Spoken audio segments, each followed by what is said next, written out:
मुंबई पालिकेचा अजब कारभार समोर आलाय। केवळ सत्ताधारी आमदारांनाच विकास निधी दिला गेलाय।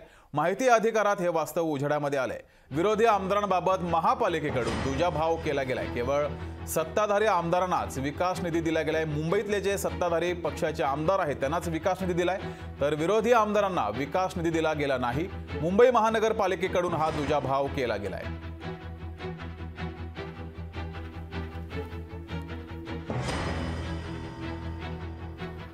पक्षाच्या आमदारांना निधी देता करोडो रुपये आणि आमच्या मतदारसंघातील नागरी सुविधांच्या कामांना निधी देत नाही। तुम्ही शपथ घेताना या महाराष्ट्रातल्या जनताचं हित सांभाळण्याचं, महाराष्ट्रातल्या जनतेला नागरी सुविधा देण्याचं, त्यांना समान न्याय देण्याची शपथ घेता आणि मग तुम्ही निधी का देत नाही?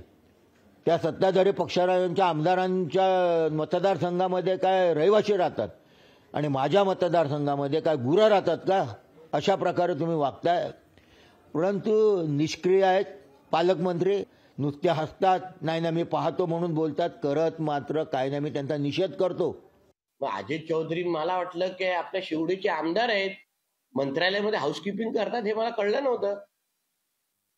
म्हणून अजय चौधरीजींना सांगेन की तुम्ही आपल्या स्वतःच्या मतदारसंघावर लक्ष ठेवा, कारण का उद्धव ठाकरेच्या मुलाचं तुमच्या मतदारसंघावर लक्ष आहे आणि काही महिन्यामध्ये तुमची आमदारकी आदित्य ठाकरे लढवणार आहे एवढं नक्की झालेलं आहे।